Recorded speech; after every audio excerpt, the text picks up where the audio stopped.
Round one. Fight. Heroes never die. I'm Commander Shepard, and this is my favorite store on the Citadel.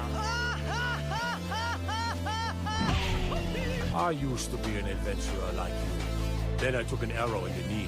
Power, sex, power. They both come down to one thing. Hungry gamers.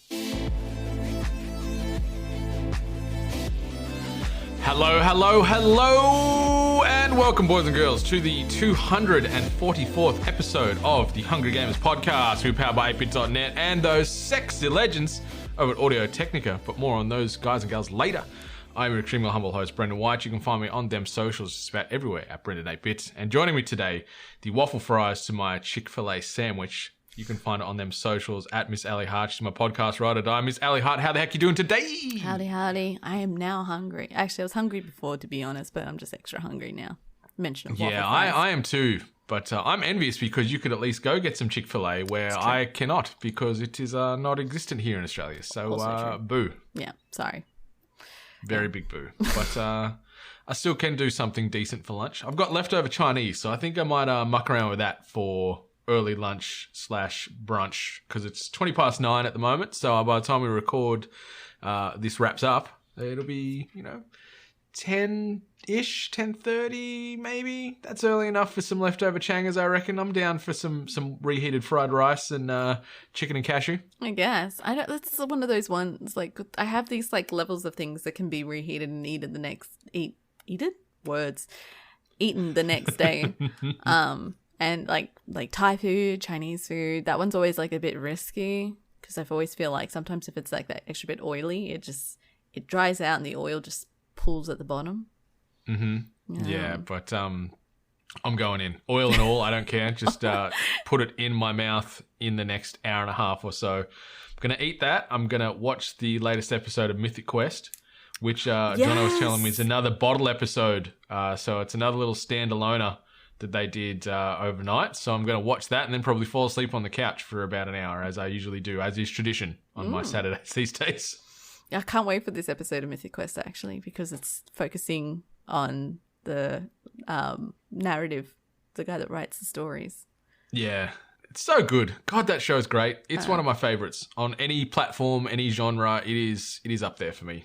It's got that like community level of like pop cultural references, but also lovable characters that are also got bad sides to them. Like they've all got their negatives. So yeah, it's so well written, and I know you guys always get on me. You got to go back to Always Sunny because some of the writing team that are on Mythic Quest do Always Sunny, and I will eventually. But right now, Mythic Quest is the perfect combination for me as far as a good comedy with a little bit of drama, a little bit of real world emotion sprinkled in there. I'm all for it. So, I cannot wait to watch that today. I didn't put it on the docket, but I watched Nobody last night.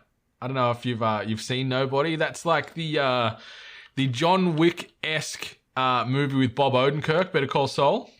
Oh, yeah. I need to watch that, actually.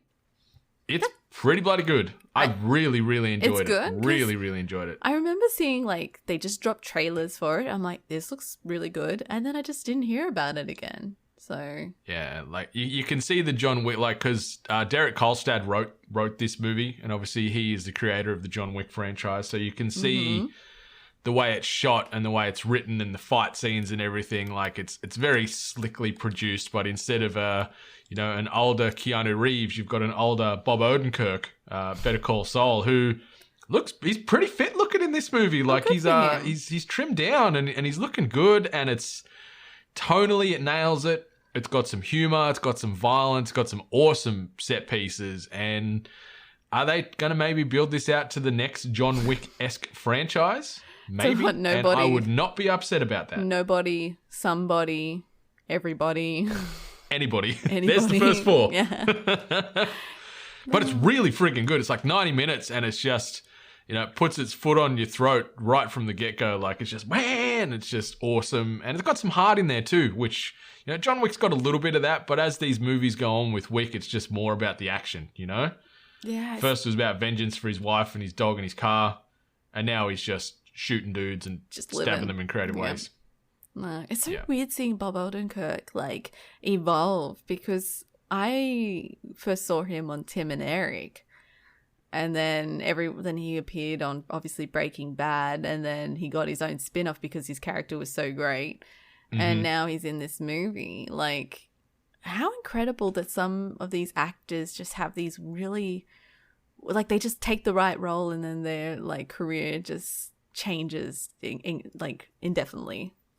Yeah, it's awesome too, because it sort of shows that, never give up, keep grinding, keep hustling. You never know. Like, for him to find stardom probably in his 40s, it's not a common thing for everybody, but it shows that you keep grinding, you keep your head down and just keep working at your craft, whatever it is. There's a strong chance you're gonna succeed to whatever level you're looking for. So but nobody's really good.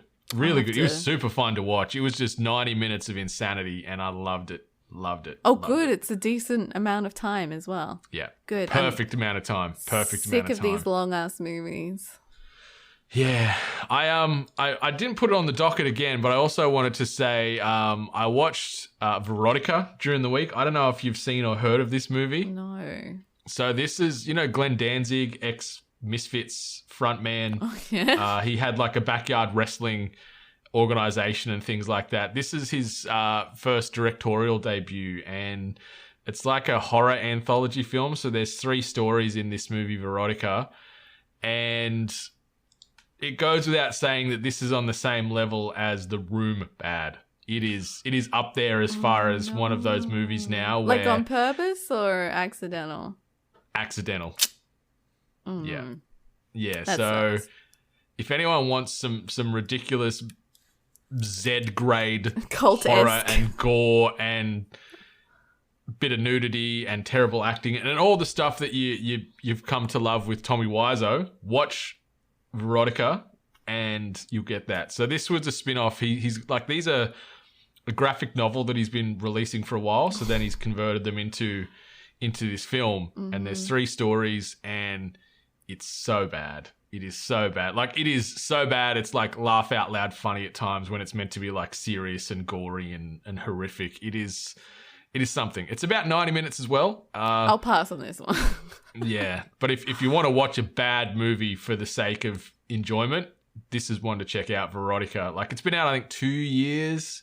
I watched it on Shudder, and oh boy, it's 90 minutes I'm never going to get back, but like, I don't regret that too much, just because I can say I watched this movie that will, I think, in years' time be looked at in the same vein as The Room. It's just like, it's obviously like, it's his graphic novel or whatever it's based off. Does that do well? Like, is that well received? It's not my cup of tea. It's the same thing. It's like horror with nudity and sexual themes and gore, and like, it is what it is. It's no world beater, but yeah, it's something, this movie, that's for sure. Like, my goodness gracious, it is Danny Filth. So bad. Danny Filth from Cradle of Filth's horror movie that he did. Oh, was it Cradle to the Grave? Is that what it's called? Was that what it was called? It was Cradle to the Grave something else. Cradle of Fear. And he was the serial killer dude, right? Yeah, it was something along those lines. I watched it because back in the day I was a massive Cradle of Filth fan, and even then I was just like, look, I enjoy the band, but this is terrible. Yeah, I remember watching that back in the day too with my mum, and it was rough. It was rough. Yeah. We've shared some very bad film experiences. Well, I watched Nobody with my mum. She came around for dinner last night, and we watched Nobody, and it was a hell of a time. At least you got a good one in there. Yeah, but steer clear of Veronica if you're only interested in watching good movies. But if you want to watch something bad and laugh and be embarrassed that this guy thought this was amazing, watch Veronica.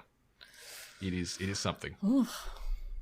Pass on that. Like, I'll say one tiny little part that means nothing to the overall story. There's a woman in the first of the small movies that instead of having nipples, she's got eyes where her nipples are. What the fuck? And it's never explained.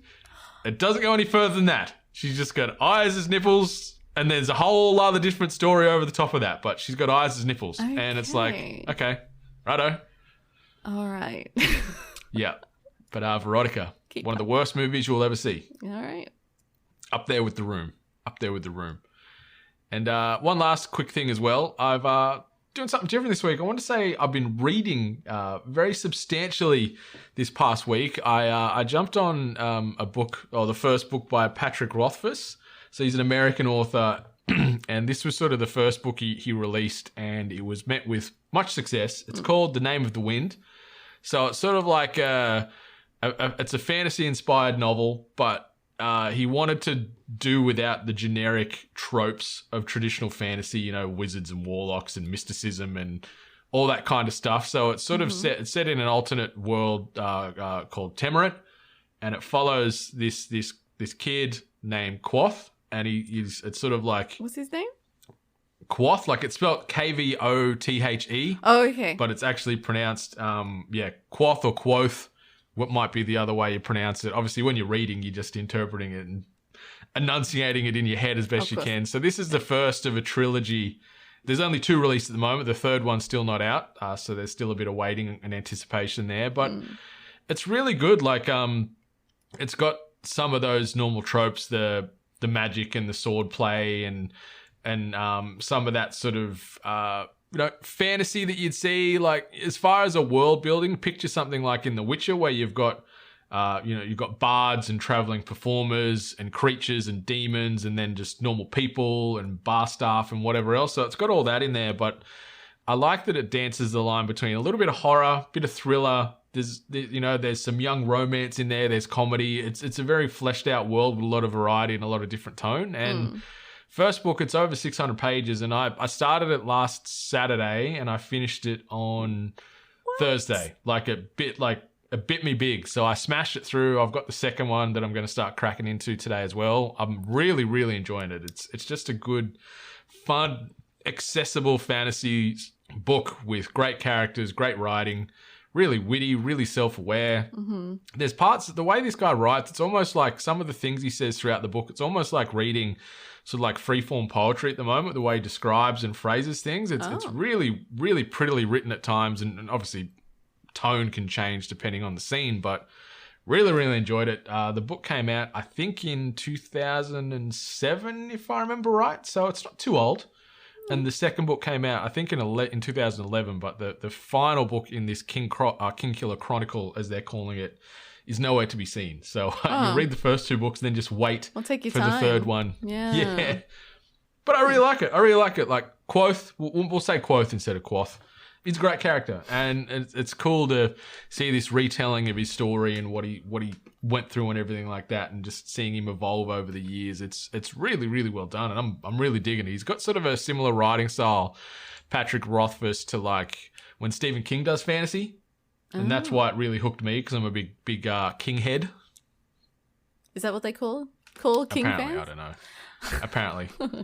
I've never read a Stephen King book. So it's on my list though. Like, full disclosure, like I've actually, it sounds makes me sound terrible, but I've only gotten like into reading the past year.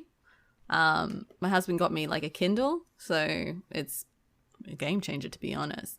But I've found that books that I like are like really fucked up books. So yeah, you've told me about a few of those offline, and yeah, some of the books you're reading would scare the Grim Reaper by the sounds of some of the things that happen in there. They're pretty good. I recommend. I do recommend actually one I just read called Wounds. It's a collection of stories in that, and that was pretty good. Actually, one of the stories in there got made into a movie. I'm pretty certain. So okay, but yeah, if it's not fucked up, chances are I won't read it. That's the byline. That's the line on your business card. If it's not fucked up, there's chances are I'm not reading it. If it ain't fucked up and not into it. Yep. Yeah. Well, on that similar sort of vein of thought process, we got effed up plenty playing Apex this week when we rolled out together. Holy guacamole! Boy, did we get messed up something savage. It's a rough time in the Apex battle arena. It's been really intense, but it's not consistent. Like, there's moments where we'll play a game and then we might have like 1 or 2 really good ones, but then the rest are relatively shitty. And then I don't know about you, but then like when you team up with random, sometimes you can get like maybe 3 solid good games in a row. Yep. it's always on and off with that game, which is fine. I'm actually literally like really getting into it now, where I'm actually changing mouse sensitivity, changing my DPI and everything like that, and watching a lot more. Is AGL, I think, is the current competition that's going on for Apex. So I'm trying to get good, as the kids say, and slow improvements. So.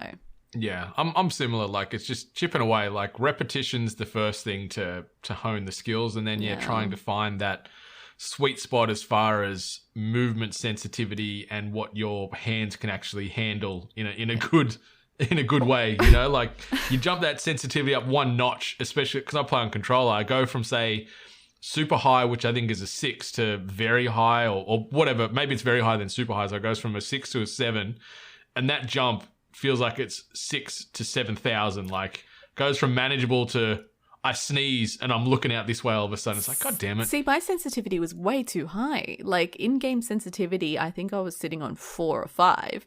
So I've decreased that now to a 1.5. And then my mouse's DPI, I was sitting on like 1,600, and now I've dropped it down to 400. So it, like, the mouse movements, well, it took me a while, but I'm now finding that I have way better control of my aiming, because obviously before it was a bit too sporadic and I wasn't landing my shots, but now I'm having more consistent shots like hitting directly, as opposed to spray and pray, essentially, what I was doing before. Got that tight bullet placement now. Exactly. Yeah. So yeah, but it's good fun. Like, we had a rough run there, like, especially because we've got that third rando dropping in. Well, half the time they didn't even give us a third person. 50% of the games we played. That issue as a solo player, where I'll be sitting there waiting for ages, and it loads up a game. It's like, buy yourself good luck. I'm like, motherfucker! I actually got into, like, final 2 like 4 times. Granted, not one single kill, but.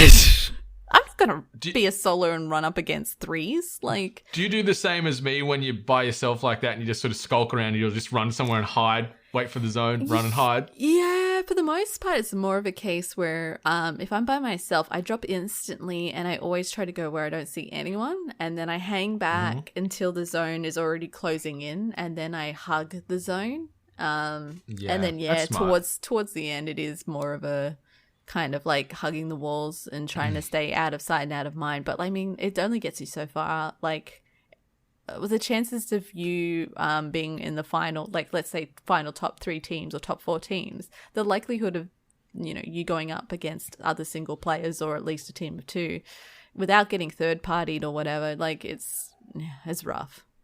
Yeah, you got to wait till they engage each other, and then you sort of just sneak in over the back and toss a grenade and might get a cheeky knockdown here or there. Yeah, over there. Yeah, so it's rough. But it's still good fun. Like, it's been my little downtime game where I'm like, oh, I got half an hour to kill, or I feel like playing a game before bed, and I'll roll a few sets and then crash out from there. Yeah, it's good. It's fun. And that's, I think, why I like it as the battle royale. It's just like, it's kind of like, okay, you're dead, cool, load into another game kind of thing, as opposed to like your Warzone or anything like that, where you're running around for a while. So. Yeah, no gulag here. No gulag here. Thank God. That gulag stresses me out. It does, me too. It just write me off, because the second I go into the gulag, I'm usually pretty bad. Yeah. But in much more positive news, unrelated to gulag, obviously, if you want to support us, you can do so via the following options. You can head over to ko-fi.com/we are8bit, kofi.com/we are8bit, and you can chuck $5 a month behind us if you'd like to. Going to get you early access to several podcasts, exclusive access to existing on, as well as automatic entries into our giveaways, and periodic swagger sent your way you cannot get anywhere else.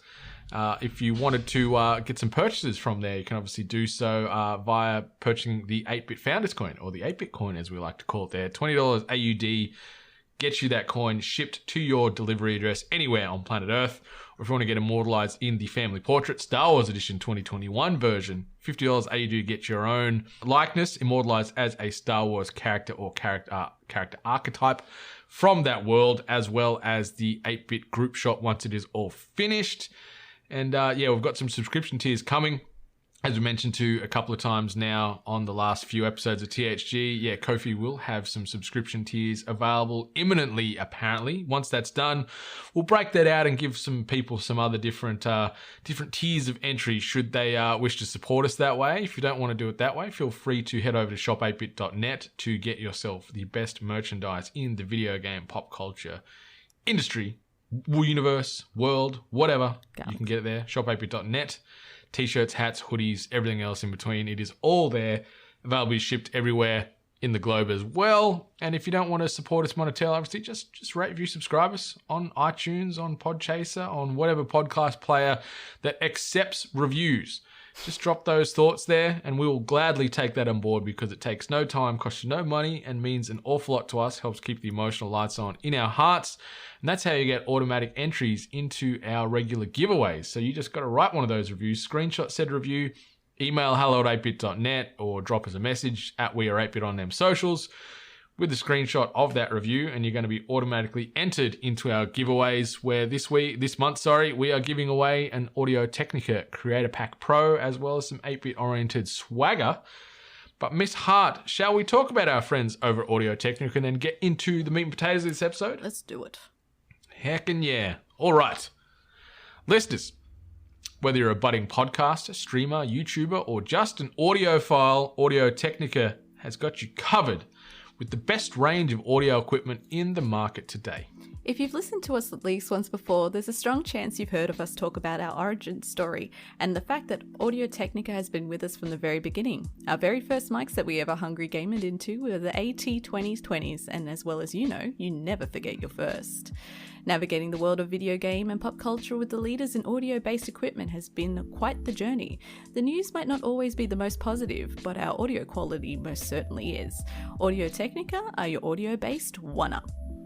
They are indeed. And listeners, you can start your creator journey, or content creator journey, or audio listening journey, whatever journey you want to start, you can start it today. Don't stop believing. By picking up the Creator Pack Pro Pack, which includes the AT2020 Plus USB microphone, ATH M20X headphones, and a handy boom arm to mount that sexy microphone.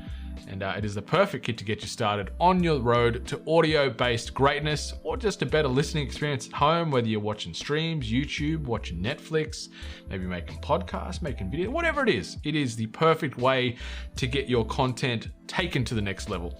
If content creation isn't your thing though, fear not, as Audio Technica can upgrade your vinyl recording listening experience with a sexy range of turntables, improve your KD ratio, maybe, via their market-leading wired or wireless gaming headsets, or just improve your general listening experience thanks to their wide range of headphones that come with all the latest bells and whistles. You want Bluetooth, noise cancelling, in-ear or over-ear, it is all there over at audiotechnica.com or audiotechnica.com.au for our ANZ-based listeners. On to the news. New releases and events. All right. That ain't right. That is the wrong bite. On to the news, take two. This week's news headlines. I read the first three letters on my soundbite plugs, and I saw new, but I didn't look any past that. The first three letters. Yep, because there's news grab on one side, and then there's new releases on the other, on the buttons directly opposite each other. Yeah. Okay. So, yep. So that's on me. Definitely this. This week's news headlines. That's what we're doing, listeners. We'll get to the new releases and events later. But we got a good amount of little quick hitters we're going to sort of rattle through here, and then we're going to do a little bit of a deeper dive on some big things coming up over the next week or two, and just let you know our plans. So the target acquired section, obviously rapid fired shots that were heard around the industry or announced around the industry this past week. First one's a bit of a big one. God of War Ragnarok has officially been delayed into next year, so we're talking 2022. And they've also confirmed that it's going to also release on the PlayStation 4 as well as PlayStation 5 in 2022. So that second part took me by surprise. Yeah. That they're going to release on last gen and now current gen. The 2022 thing, I don't think anyone in the industry was surprised at all. No one was shocked, no. No. But I'm keen. Obviously, the latest God of War game is one of the best games I've played in many, many years. I love that experience. Very cinematic. combat was visceral. Seeing what they did with Kratos and the voice. Oh, you know, we've talked about this game at length over the years since its release. It's won many awards, and seeing this continuation of the story and Ragnarok and what it's going to allude to as far as Norse mythology, I'm keen. Are you excited, Miss Hart? You gonna play this next year when it comes out? I don't know. I didn't play have I played a God of War? I think I've played maybe one of the previous titles. But my husband seems to think I would actually really like these God of War games, like especially this new interpretation of how they're played. Apparently the combat system with the inclusion of like puzzles and whatnot is quite enjoyable. I don't know, maybe I will. Maybe it'll be on one of my bucket list things that I should actually play. It is a big list, that bucket. That is for sure. It is a tub now. It's no longer a bucket list. It is a tub list. So, well, if it gets a bit bigger, you could stream from that tub and make millions. You know, that's what they do these days, right? Yeah, that's right. In the hot tub, yeah. As long as it's yeah. I was gonna go down a different tub, but that's like old internet reference that no one wants to hear on a Monday morning. Oh, goodness gracious! Yeah, we'll park that for another day. Maybe that can be in THG Nights one time. All right, next one. Riot has announced Valorant Mobile, the mobile version of the currently PC-only free-to-play competitive first-person shooter, which now has more than 14 million players each month. It is in the works. There's no fixed date as when this thing's going to come out. I'm not at all surprised that there's a Valorant Mobile coming, because this is going to just be a money-printing machine for them when it hits mobile, because there's going to be microtransactions out the wazoo. I haven't played Valorant. I've seen people play it. I'm curious how it would translate on mobile. Are they going to make it exclusively controller adaptive, or is it going to be like on the screen where you have to kind of control it on the screen with like the little touch joystick? It just feels like I think lot it might of be a detail. bit of both. It's a tough one to determine, but yeah, like I'm not surprised. This seems to be the archetype that these games follow. You know, PUBG goes big, PUBG Mobile, COD goes big, COD Mobile, so on and so forth. Valorant's still popping up. Like I've never played a round of Valorant, full disclosure. Don't like Valorant, CS and stuff like that. That's not really my cup of tea. See, it's a lot of cup of teas for a lot of people around the world. Can't fault them on that. Yeah. 14 million players a month is no goddamn joke, but doesn't move the needle for what I'm looking for in the gaming space. But power to them. You know, the last thing Riot needs is more money, but good on them. They've found another model that works. Yeah, they know how to do it. Yeah, they do indeed. The next little banger. Team Asobi has officially announced itself as the newest internal development studio within the PlayStation Studios family. This news comes nearly 4 months after Sony Interactive Entertainment announced that PlayStation Studios' Japan studio will be reorganized and recentered around Team Asobi, the team best known for Astrobot Rescue Mission for PSVR and Astro's Playroom on the PlayStation 5. We So all a bit of a reshuffle there, a bit of a realignment. Yeah, well, we all loved Astro's Playroom. So I don't know if this means that we're going to start seeing more titles very identical to Astro's Playroom. I think I think a good chunk of it said if Astro's Playroom was like its own standalone game and probably went for a little bit longer, we would have probably enjoyed that experience as well. Astro's Playroom was definitely not a type of game that I would play, but it's definitely the reason why I would try Ratchet and Clank now. Oh yeah. So their logo, the Team Asobi logo, has got little Astro's head as the O in the logo. It's a very cute, very vibrant looking logo. And Herman Hulst, the head of PlayStation Studios, he sort of said that Team Asobi, obviously they're based in Tokyo, they're a world-class studio that is developing a franchise for all ages with global appeal. So maybe we're going to see an Astros game that's going to be on the same vein as maybe like a Crash Bandicoot, a Sonic, a Mario. Maybe that's the way they're going to go with this, is just build out that world that they've given us through PSVR, and then the pack in with the PS5, and make it a full-fledged adventure experience, which I'm down for. I'd love to play another version of Astro's Playroom. So yeah, me too. Sign me up. So cute, and just the stuff and the wizardry that they had going with that DualSense, like that game that. almost, I don't want to cheapen it, but, tech demo for all intents and purposes. I mean, it showcases that controller better than just about anything released so far on the PS5. Yeah, it feels like it. Like the interactivity on the DualSense was really awesome in the game, but everything about the game playability, the music in that game was absolutely adorable, but then also just the great references through like Sony PlayStation titles through all the years and the generations was great too. It was a wonderful experience. Yeah, so I'm excited to see what Team Asobi come out with. Maybe we might be fortunate enough to get an announcement over the coming months with all the, the conference season that is upon us.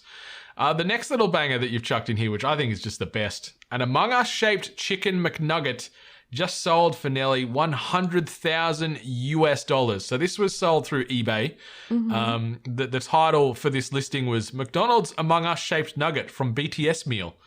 So it started at a 99-cent opening price, and it sold for $99,997. Isn't that great? It's the best, but like, I wish I waste money on crap, but I wish I had that kind of next level of disposable income where I can drop $100,000 on a nugget. Yeah. See, look, if I had disposable income where I could buy that, and obviously knowing that other people were interested in it, I would also record myself eating it. Oh my God. I wonder how much a $100,000 McNugget tastes. It will last probably forever, the same as a standard 5-cent nugget, if you ask me. Yeah, it will last forever though because it's McDonald's. So yeah, I did try the I ordered the I'm assuming it's a global thing at the moment. These BTS meals you can get from McDonald's. I think so. Which is like a pack of nuggets, a chips, a drink, and then the 2 unique sauces. It's like a Szechuan sauce and like a sweet chili sauce. Oh. And the Szechuan sauce that you get with it's actually pretty good. I'm a fan of that sauce with it. I was eating my nuggies the other day. Sadly, I didn't have a Among Us nugget that I could, retire on, but my stock nuggets, they tasted pretty good. Sweet and sour with that good. sauce. Yeah. Sweet and sour is my go-to. But yeah, this Szechuan-y, sort of like a spicy mayo type of vibe it is. Okay. I was a fan. It complemented my nuggies and chippies very well. Yeah, see, I never order nuggets at McDonald's, so... I do, because they're like my accompaniment to my burger. Well, hang on, do you order chips? Yeah. And a 6-pack of nuggies. I don't get like a 20-packer and then a burger and chips and a drink. I just get my burger, get my with my chips and my drink in the combo. I'm a vanilla shake combo drink guy these days. I'm not on the Coke or the Sprite so much. I'll get a shake with 6-pack of nuggets and sweet and sour sauce. Yeah. See, I guess that means my accompanying thing then is the other burger that I order. Is it like a littler burger? Like, is it sort of like a cheeseburger that accompanies like a Big Mac? It's either a cheeseburger or a double cheeseburger. Nice. Nice. Oh, burgers. Now I'm thinking about burgers. Yeah, sorry. I'll get one to accompany my reheated Chinese. The next situation was a bit of a very tone deaf scenario that played out as through some social media managers. So the Injustice 2 mobile game Twitter account issued an apology this past week to fans after an in-game to celebrate Pride Month involved beating up on an LGBTQIA plus character. So holy moly, talk about missing the mark. Yeah. I mean, the whole Pride Month thing and seeing companies get involved, we see a lot of major corporations really miss the mark. But having the goal to challenge Poison Ivy, who is known as I believe she's bisexual, a bisexual character. Yep. So yeah, having it made so you had to beat her during Pride Month. It fell a little tone deaf, so they had to kind of release on Twitter an apology on that one. Yeah, like it happens all the time. These sort of corporations think they're trying to be cool or funny or smart or witty, and it just is so far from where they were meant to be from a tonal perspective. It happens, and it's not surprising. Like we'll hear more similar things like this as month goes on. Yeah, but like tying back in and then doubling back to what we said at the start about playing Apex, they've been really well with their like being able to select badges. The Stop Asian Hate badge. They had the Black Lives Matter badge there. They've got the Pride Month badge that you can put on your character as well. I think it's great to see that pushed in there and allowing any player to have those badges and represent what they believe in and what they stand for. And, hopefully be free of... I haven't had any pushback. I've rotated some of those badges in here and there as well. And no one through game chat has said anything to me. So I like that there's been a level of respect and appreciation there. No doubt there's probably some horror stories out there too. But I like what Respawn have done in that regard. Yeah, giving the people the option and then just showing that they themselves can represent things that they believe in as well, because Destiny did the same, especially for Black Lives Matter, and I believe they do the same for Pride as well. Just giving people the option to, I guess, represent their beliefs in game, so and make a community more aware. It's always good. It obviously doesn't clear slate for companies that have maybe a bad past when it comes to toxic communities and maybe not handling it the best way. But as for a person that wants to represent their beliefs, the fact that they've given the option is always great. Oh yeah.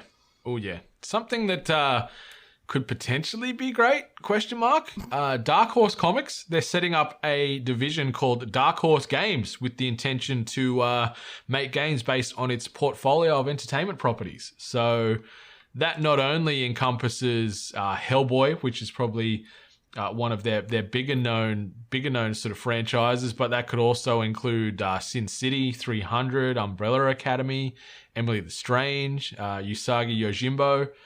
So they're going to start jumping into creating games from these respective comic and graphic novel universes. Yeah, Hellboy feels like it could translate into a game easily. It'd just be Darksiders, right?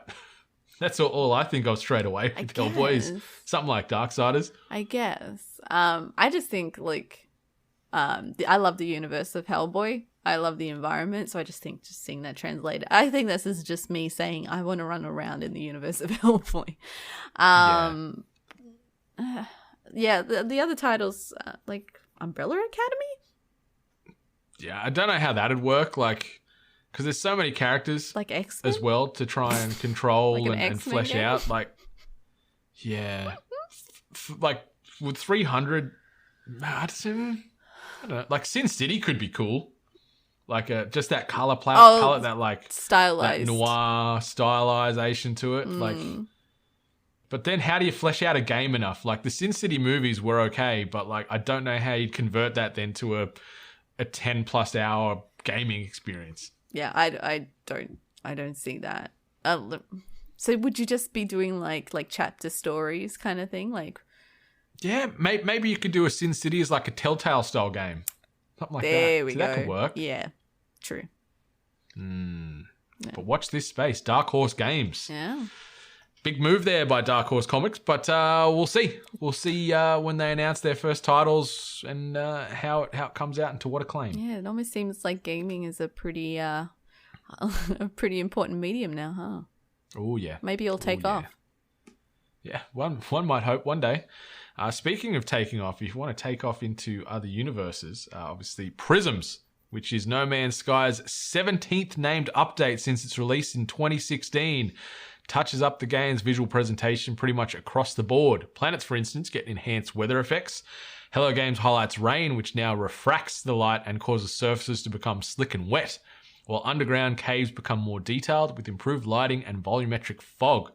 Planetary fauna, meanwhile, has been overhauled with proper fur effects and, as a bonus, flying creatures, which were sadly neglected in No Man's Sky's taming-based companions update, can now be adopted and ridden through the sky. Yes. Are you keen? Have you been playing much NMS lately? I haven't. It's been quite a long time since I actually jumped in. But when I did previously, I was all in. I was going to planets.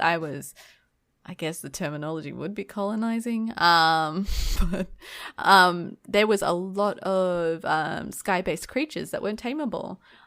So now I want to quickly run back. I had this planet where I had these like sky eels. So now I want to go back and fucking ride those bitches. Want to go back and ride those bitches. So yeah, now I need to kind of go back and see, what I can make my new pets, essentially. I still need to take some time to go back to this to get not only the Normandy, but also keep building out some hub worlds and just having fun. Has it gone? That might have ended. Oh, okay. I'm not getting the Normandy. Unless people trade you those types of ships. Oh, no, I know they can. No. Maybe not. Maybe I missed the boat. Maybe. Or the spaceship. In this missed the regard, ship, but yeah. Yeah. God damn it. We'll see. Anyway, I'll be upset for about 5 more seconds and then I'll be past it because it'd be awesome to have, but like, yeah. If you're not playing it like fun. religiously, then it's just there. Yeah. It's on me either way. I could have taken the time out and actually paid attention to when this thing might run till. So fingers crossed it's still active, but if not, power to everyone that got the Normandy. I'm going to be eternally jealous. Mm-hmm. Or give it to me somehow, please. Blowing them up. Yeah, I'm going to shoot them. I'm becoming a space pirate. I'm going to shoot them all down. If I can't have it, no one can. That's the attitude. All right. The last bit of news, E3, conference season, announcement season, whatever you want to call it. It's it's almost like a pseudo Christmas for gamers, this sort of June period year on year, like where we get a lot of the big announcements, a lot of the big reveals. And starting from this week, we've got over 20 different conferences or live streams or events or showcases, tree houses, whatever you want to call them. Every pub or dev has got their own unique quirky names for these things coming up. And it starts from this US Thursday / Australian Friday, and it runs, if you include the Steam Next Fest, which goes right through to the 22nd, it runs for about 2 weeks. But if we're talking just mainline conferences, it's going to be running from Thursday the 10th / Friday the 11th through to Tuesday the 15th / Wednesday the 16th. So we've got a lot of new announcements and all kinds of crazy insanity coming your way from this Thursday, Friday. What we're going to do is we're going to sort of change up the usual THG release schedule. So next weekend, we're not going to have a normal traditional THG episode. We're going to focus, like we've broken this run sheet in half, you could say. Yeah. So the first episode we're gonna release will be covering all the news and announcements from the Summer Games Fest, Netflix Geeked Week, the IGN Expo, Guerrilla Collective, Wholesome Direct, Ubisoft Forward, Gearbox, and Devolver Digital. Mm-hmm. So that will be episode 1, which will be coming out sometime over next weekend. So it'll probably be out a couple of days earlier than the usual THG. So it'll be out probably Saturday-ish, I'd say, give or take. And then the second episode, we'll see us tackling everything from the Xbox and Bethesda showcase, Square Enix PC Game Show, Future Game Show, Warner Bros. Games, Take-Two, Capcom, Mythical Games, Freedom Games, Razer, Nintendo, Bandai Namco, Eureka Games, GameSpot, and the E3 Awards. So it's not going to be a deep dive play-by-play on everything shown in all those. We're just going to be rounding up all the big announcements and the big showcases and then just having a discussion. Yeah. Because it's a lot of stuff, and obviously we want to be able to deep dive and give everything the same amount of attention. Obviously we ourselves don't know how much each developer's going to have available, because we're going to obviously see a lot of pushback due to COVID and people working from home, and so there's going to be a lot of time differences and such. So two neat packages of podcasting, and we'll go through our opinions and what we thought of these events, what we liked, what we didn't like. Exactly. So we're going to have that first episode dropping next weekend. So next Saturday, it'll be out. So 2 days earlier than our usual THG release schedule. And then that following week, we'll have an episode out maybe 4 days later on the Wednesday or Thursday. So we'll have 2 episodes out within the span of 4 to 5 days, and then there won't be a normal episode of THG releasing that following week. It'll come back normally again the week after with that typical Monday release you guys know and love for the past 5-6 years. Yeah, it gives you some catch-up time. Yeah, full show. But I'm looking forward to seeing what's going to be on display over the next week or so. And what we thought might be a fun way to sort of wrap up the news is maybe throw some bold predictions out. So we've got a handful of predictions. We sort of broad stroked it and said, we don't want to do one per each conference or each announcement. Let's say let's grab 3 or so predictions that we think are going to happen over this E3 week. So, Miss Hart, did you want to start off with one of yours? Prediction and wishful thinking. We're going to see an Elder Scroll trailer. Like we're actually going to see something.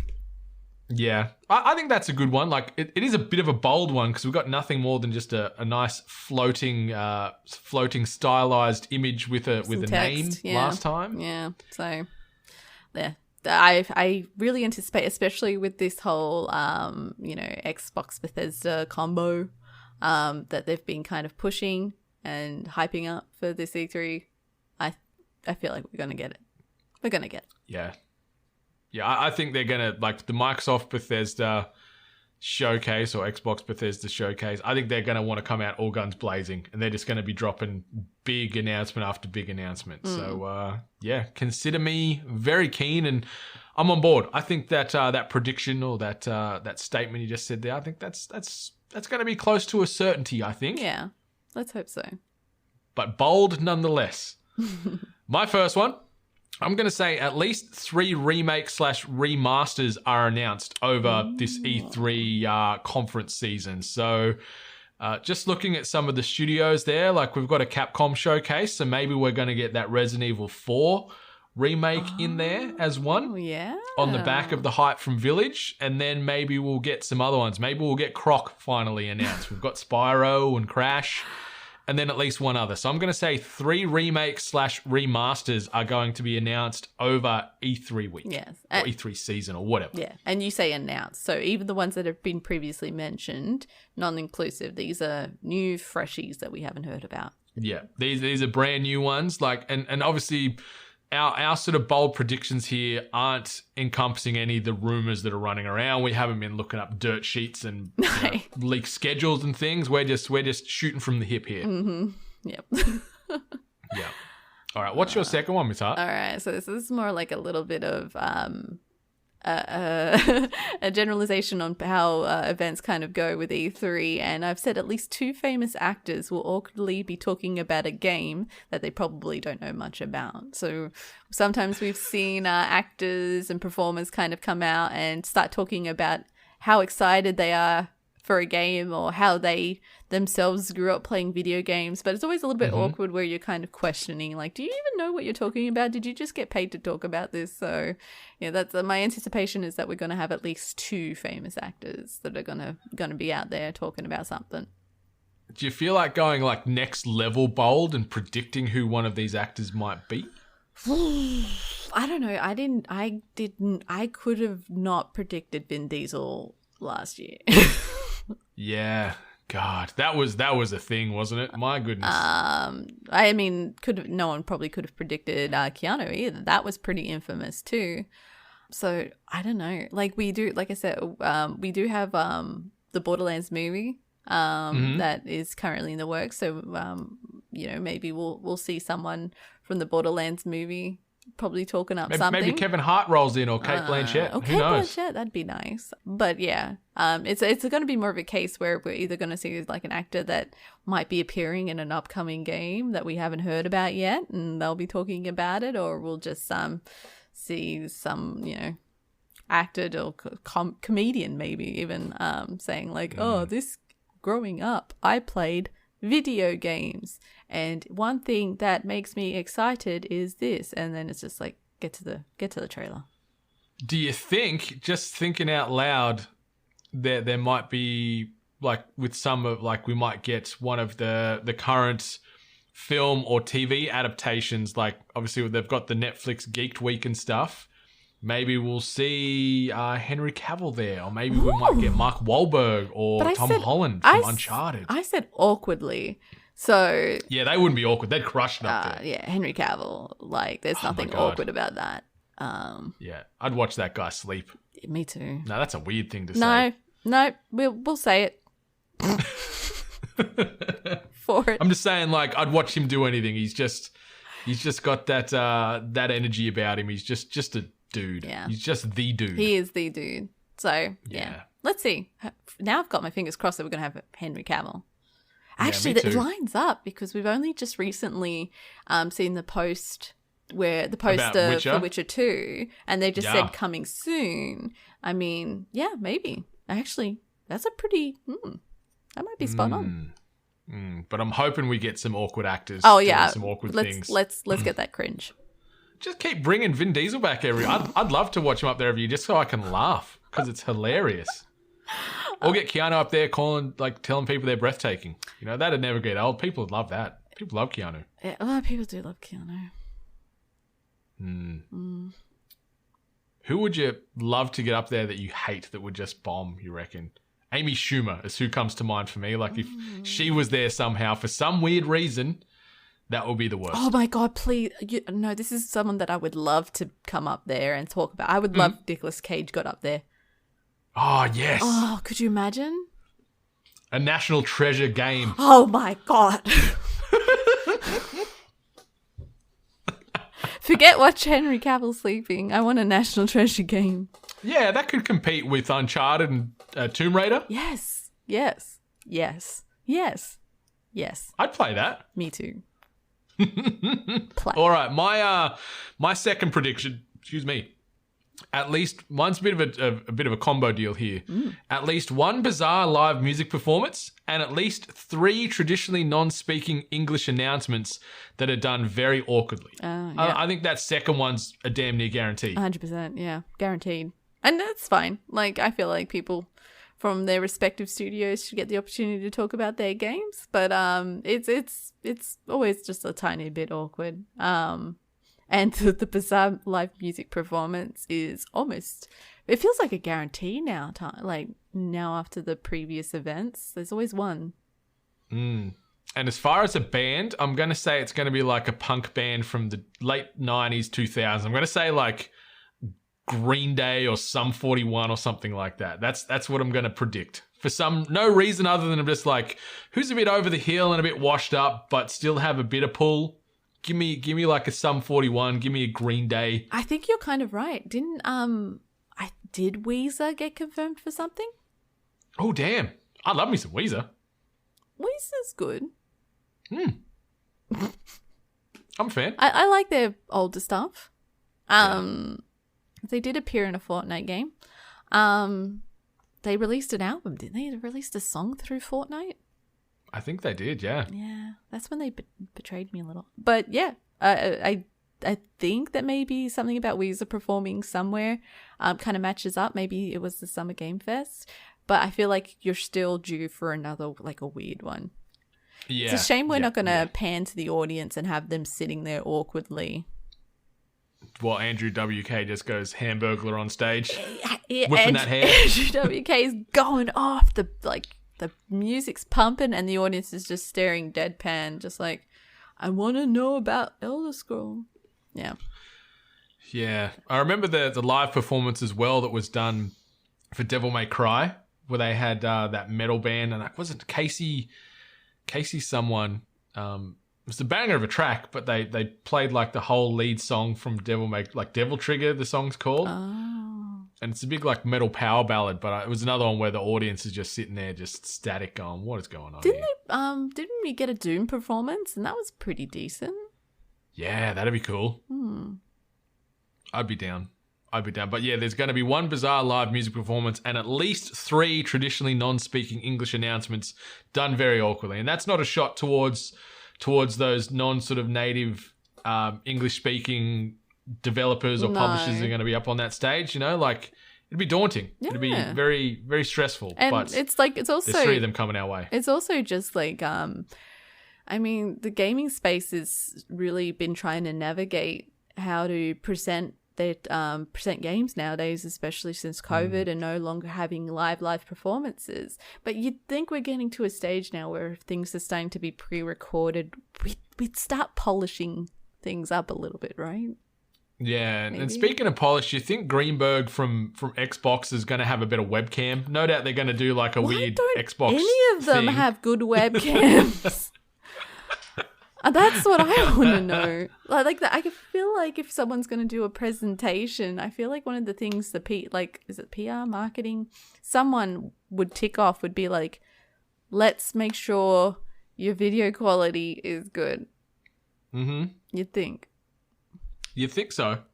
You'd think so. Speaking of thinking, what do you think is going to be your third prediction, Miss Hart? Mine's a bit of a jab, but I say Ubisoft makes a poor attempt to acknowledge their previous wrongdoings. So they'll either not acknowledge it at all, or they'll do some weird kind of like, our companies, we're trying to be better, but not really do much, So I anticipate that. Yeah, so they're either going to completely sweep it under the rug or just really take the piss and just miss the mark as far as their messaging. Yeah. That's good because they're big on that. They love trying to always start off get with ahead of it. they always start off with a we're a family. We're all about this. We're all about that. And then it's like, well, let's see what you kind of do this year. Yeah, what are you bloody Gilmos up to these days? Speaking of weird families, like, yeah, it's a situation, but I think that's a good one too. Yeah. They'll definitely have some weird tone deaf video. Yeah, that's gonna get picked apart and be very, very poorly received. Yeah, I mean, it's gonna not to be fair, but they either don't say anything and they'll get in trouble for it. They'll try to say something and people will say, well, that was pointless. But I doubt they would do something that would actually be worthwhile to what the audiences would probably be okay with, because you're not going to start off or end your event on a sour note. They wouldn't do that. So I think overall it's just not gonna be well received regardless. Makes me think of that. I can't remember who it was. Was it a politician-based episode in South Park where they did the video? It's like, we're sorry. I'm sorry. Was that about the BP oil spill episode? I think it was. I don't recall. And it was a parody on that where they were like, yeah, we're so sorry. And it's just like, it's going to be something like that. Yeah. But my third prediction, I'm going to say Xbox/Bethesda or Microsoft, however you want to encompass this big beast now, they're going to announce at least 5 brand new AAA games. So we're not talking about Hellblade 2 or Halo. We're talking about 5 titles that don't exist until this announcement. So obviously they've got a bucket load of studios. I think they're going to come out and show or announce 5 brand new games that we don't know at time of recording today. Yeah, that's a big prediction. It's possible. I honestly believe that you actually could be in with a chance on this one. I'm trying to think, like, are we going to see maybe some things that we've heard whispers about, or are we going to see some real freshies? So, yeah, like and that could be like, it could be like in here like a new Wolfenstein or something as well. So it could be stuff like that. But I think we'll get a couple of brand new IP amongst that 5, and then we'll get some announcements on some new releases from existing big name franchises, which I cannot wait for. What was that game that we heard briefly? No, it wasn't even brief. There was quite a bit of a trailer. Was it Beyond Good and Evil? Was that what it was called? Yeah, Beyond Good and Evil 2, the Ubisoft game. Yeah, are we going to see that? Because we haven't seen nothing on that for ages. Right? Like they released a Space Monkey program where you could join up and be part of steering and building the game out. And they had a ton of dev diary stuff on YouTube. Yeah. And then it's just crickets. Yeah. I'm curious if we're going to hear about that this time around. Maybe. That can be after the We're Sorry video. With the bad We're Sorry video. Yeah. Yeah.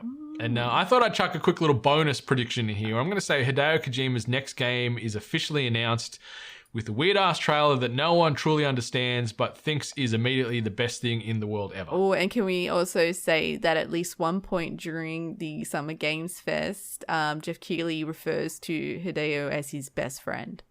Oh, I like that. I like that. Yeah, that is bang on the money. And maybe in this announcement we'll have like a famous actor doing awkwardly the mocap for it again. Yeah.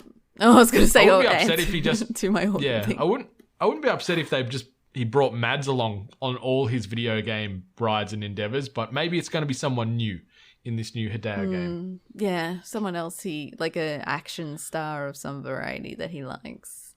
Yeah. don't know who that's going to be. It's Jason Statham. Jason Do you Statham's in reckon the new he'd be Hideo into Kojima game. Jason Statham? Maybe. I don't know. I feel like he'd grab like an 80s action movie star because he seems to love that time frame. So yeah, we'll see. Maybe he brings like Van Damme or Wesley Snipes onto the screen, the game screen. I love the idea of Van Damme bringing him back. Oh yeah, I love me some Jean-Claude. Yeah. But that brings us to the end of the news and our predictions. We'll revisit these and see, like we'll score it out on sort of the mainline follow-up THE episode and see how we did as far as those predictions, if we hit or miss the mark there. But it's exciting. It's E3 season, so always interesting. All the announcements, and then we wait many years for some of these games to come out, but the excitement will be real for that week at least. Yeah, exactly. All right, let's move on to this. Tweet of the week. And this tweet comes via way of @JamieLeeCurtis. Yes, the Jamie Lee Curtis from such classics as True Lies, Halloween, Good pick. Freaky Friday, and others. True Lies, great movie. Fantastic movie. It's one of Arnie's best. I love True Yeah, Lies. it's definitely up there. Probably one of the ones that are my favorite of his. Yeah. And the fake secret spy Bill Paxton trying to woo over Jamie Lee Curtis. Jamie Lee Curtis doing sexy dancing too. Oh yeah. Yeah. And it's her husband with the voice changer saying the things to make her do it. It's so weird and creepy. Yeah, it actually is. Anyway. But anyway, moving on. @Jamie Lee Curtis has dropped a tweet, and the headline was Borderlands. Then it was #squad goals. Lilith, Roland, Tiny Tina, Craig, Tannis, and Claptrap. They form a family bond. Psychos get fried. Wounds open and heal. And I promise you've never seen anything like it, in all caps. Then there was a heap of tags. And the photo, it's sort of like a silhouette shot of those characters she mentioned. And just looking at that shot, those characters look like the characters mentioned from Borderlands. So I like that they look like they're nailing the tone and the feel of the games with this live screen adaptation. What do you think, Miss Hart? Is this making you feel quietly confident that this movie might be okay? A tiny bit, because Tiny Tina looks great in that silhouette. Yeah. She looked awesome. Everyone else looks like they could be passable, but I mean, it's a silhouette. Like, it's a smart way of teasing stuff without getting people too mad. This movie's always like, as soon as they started naming people, like, I love like Cate Blanchett, but when she got named as like she was like the first one, right? She was the first one, yeah, as Lilith. Yeah, I was kind of like, I hate saying this because, you know, as the years go on, but like, I was like, isn't she kind of old? And then they just kept on naming people, and I'm like, we're getting older. What's happening? So I love to be proven wrong, so I hope that happens here. So I'm still a bit iffy about the choices in actors. Great actors. So usually great actors means you know, obviously great performances, but I'm just a little bit of iffy. I'm hesitant.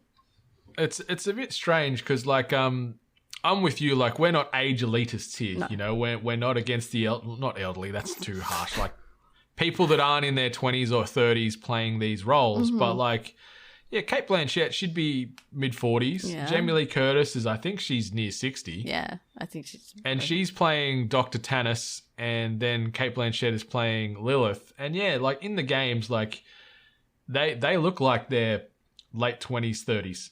So, you know what? If they can capture the look and the aesthetic and the energy of these characters, yep, for sure.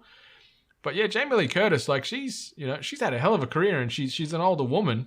But seeing her play Dr. Tannis, who doesn't look old at all in the games, like it might be a little jarring for Borderlands purists, but I'm excited. Like, this silhouette here gives me hope. Seeing little baby Kevin Hart as Roland on the far right is a bit humorous because, you know, Roland's a normal size. Like Kevin Hart, yeah, he's a normal size dude, but he's a small dude. He's on the shorter side. And seeing him substantially shorter than Lilith and Dr. Tannis. He's only just and a bit taller than Tiny Tina.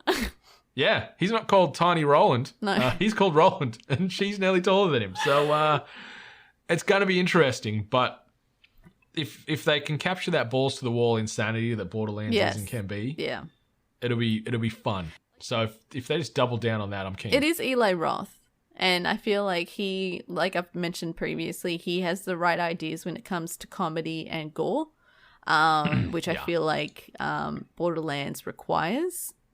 Real like no holds barred kind of person to just execute that properly. And yeah, like I'm still a bit iffy about Jack Black being Claptrap. I know he can do it. Like I know he has the right mannerisms, the voice for it, but it's just Claptrap has been such an iconic character, and he has I don't know. This is me being. You could have made Jack Black play as someone else, I think. Yeah. I don't know. I just hope I'm proven wrong. I hope it is an incredible success. I hope it does extremely well and it just knocks it out of the park. And I want to be proven wrong. So yeah, we'll see. Like, I'm assuming this movie might be 2023. Oh, you reckon? Guessing, or maybe the back end of 2022. Maybe. I hope it's the back end of 2022, but. Yeah, but we'll see. We'll see if this can be one of the few positive game to screen adaptations. Yeah. Like, this shot alone gives me a little bit of confidence. Yeah. But it is just one photo, so we'll see what happens when the film comes out in the future. Mm-hmm. All right, Miss Hart. Moving on to the last part, Obly Potty. New releases and events. Hit the right sound button that It'd time. be great if you did the news one. I thought about doing it just to take the piss, but we're talking about releases that are dropping between the 7th through to the 13th of June. Mm-hmm. It's still crazy to me that we're in June already now. So obviously THG 244 is out Monday the 7th. You're listening to it right now. Thank you for doing that. On Wednesday the 9th, we've got the next episode of Comedy Rewind dropping, which stars Australia's John O'Peck and Salim the Dream Abraham. Tackling wedding crashes. So I'm excited for that. I love that movie, Wedding Crashes. You a fan of Wedding Crashes? I haven't seen it. Vince Vaughn, Owen Wilson, Isla Fisher. Isla Fisher would be Rachel the reason McAdams. why I would watch it. She's great in it. Yeah, I love her. I think she's great. I think she's one of our best representations of Australian female actress. 100%. She's done well for herself for someone that's just like, what was Home and Away? I think she was on, right? I think it was Home and girl. Away. Yeah. No, she's done really well. So that's dropping on Wednesday on all podcast listening platforms, and Loki is debuting on Disney Plus. Finally, that came around really quick on a Wednesday. Apparently, Wednesday the 9th.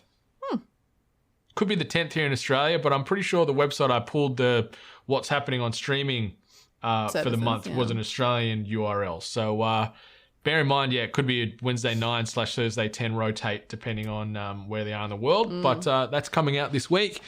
We're seeing on Thursday Final Fantasy VII Remake Intergrade dropping. So that is the sexy PlayStation 5 edition of Final Fantasy VII being available for purchase this week as well. Friday sees a couple of big releases as well, with Ratchet & Clank Rift Apart and Game Builder Garage dropping on the PlayStation 5 and Nintendo Switch, respectively. Oh, I feel like it was only recently we were just talking about Game Builder Garage, so it's nice to see that the space between us first ever mentioning it and then its actual release was pretty short. I like that. Yeah. And obviously, I love those tight turnarounds. Yeah. And then Ratchet and Clank, I want to play that, and that would be my first Ratchet and Clank game. So excited for that. It looks so heckin' good. It does. Yeah. Maybe we could do a spoiler cast on it if we buy it together and play it through. Yeah, maybe. It could be fun. Yeah. Because that'd be your first experience with it. That'd be cool to talk about. Yeah. All right. Looks so good though. It's some next gen graphics in that. My goodness, it is vibrant. Yeah, it looks so nice and polished. Like I've always mentioned, I'm like, kids these days. Oh God, you know what? Yeah, ageist. Kids these days, they're so lucky that this is a lot of their first experience into gaming, because it's just getting better and better looking. It's just incredible. Yeah, you kids don't know what we grew up with. Yeah, we never had save files. 4K, we had bloody 16-bit. Anyway, so they're dropping that Friday the 11th. which is very exciting. I'm keen to play both of those. That Game Builder Garage game, like, we talked about that concept, would have been maybe a month ago, when this was announced. Pretty recent. But as a nice start point for budding game developers to get in on this little Nintendo Switch hand-holding experience, I think it's fantastic and it's adorable, and I'm excited to try and make my own little gaming experiences in Game Builder Garage. Hell yeah. Yeah. And then next weekend, obviously Saturday the 12th, we'll see the first part of our E3 coverage dropping as well. Yes. So, the THG E3 coverage special, part 1, will be dropping next Saturday, the 12th of June. That's what's coming out this week, Miss Hart. There's obviously a smattering of other games coming out as well. The Ninja Gaiden Master Collection dropping on PlayStation, Xbox, Switch, and PC on June the 10th could be of interest too. But Miss Hart, anything else you want to say or highlight before we maybe shut down the studio for another few days? Just as we mentioned, with E3 coming and the kind of tone of it being Christmas for gamers, just remember, as I've always mentioned, Christmas time, there's a lot of gifts under the Christmas tree, so there's going to be a lot of games, and just remember, not every game is going to be made for you. So let's all try to stay positive, let's all keep it a good experience. Not every game's going to be for everyone, so enjoy what you enjoy, but there's no need to be kind of shitty on other games existing. So just enjoy it. It's a good time for gamers, and let's just all have fun during the E3 conference events. Perfect way to describe it. Yeah, like just be happy that we're getting these type of conferences and announcements. And if a game or an announcement is not for you, just get to step and move on, see what the next thing is. You don't need to jump on the social media echo chamber and be a dick for the sake of being a dick. Be better, be appreciative that we're getting these games in the first place. Yeah. Amen, Miss Hart. That has been an episode 244 in the can. Thank you, 8-Bit Nation, for stopping on by as you always do. But until next time, much love. And stay hungry.